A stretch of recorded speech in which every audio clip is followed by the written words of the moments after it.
Hello बच्चों, let's see this question. The question says which of the following alkenes on ozonolysis gives a mixture of ketones only. तो हमें इन 4 options में से बताना है कि ऐसी कौन सी एल्कीन है जो सिर्फ कीटोन्स देगी हमें on ozonolysis. So key concept of this question is, key concept क्या है यहाँ पे? ओजोनोलिसिस. ओजोनोलिसिस. अब ओजोनोलिसिस ऑफ एल्कीन क्या होता है? सपोज मेरे पास कोई भी एल्कीन है RCH डबल बॉन्ड CH2. तो जब हम इस पे ओजोन डालते हैं O3 in presence of CCl4, तो क्या होता है कि एक इंटरमीडिएट जनरेट होता है जिसे हम ओजोनोइड इंटरमीडिएट बोलते हैं. इंटरमीडिएट होता है RCH, देन यहाँ पे oxygen CH2, oxygen bond oxygen. तो ये हमारे पास इंटरमीडिएट जनरेट होता है. एंड जब हम इसकी रिएक्शन कराते हैं, इसके ऊपर डालते हैं हम जिंक H2O.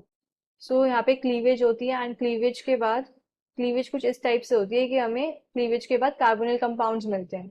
तो प्रोडक्ट में क्या मिल गया हमें? RCH double bond O plus HCHO, carbonyl compounds मिलते हैं.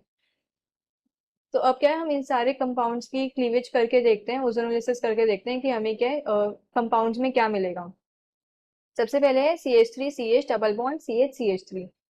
तो एक चीज अगर हम देखें कि अगर हमारे पास टर्मिनल, मतलब ऐसा, मतलब जो दो कार्बन है जिनके बीच डबल बॉन्ड है वो टर्मिनल है, उनपे कोई ब्रांचिंग नहीं है, तो उन केसेस में हमें एल्डिहाइड्स मिलते हैं.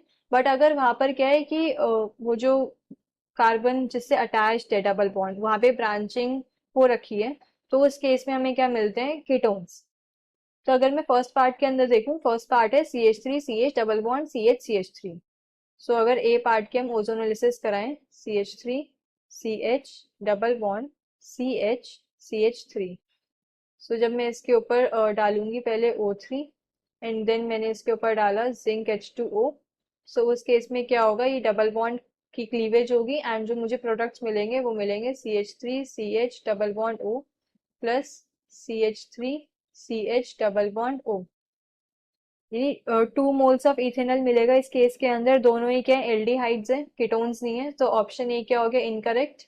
अब मैं ऑप्शन बी की बात करूं, ऑप्शन बी में है CH3CH CH double bond CH2.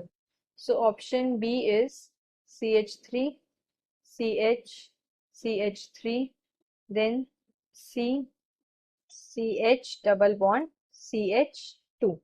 So अब इसकी अगर हम ओजोनोलिसिस कराएं, O3 जिंक H2O. सो इस केस में क्या होगा कि ये डबल बॉन्ड की क्लीवेज होगी एंड दोनों ही कार्बन एटम्स क्या है? अनब्रांच्ड हैं.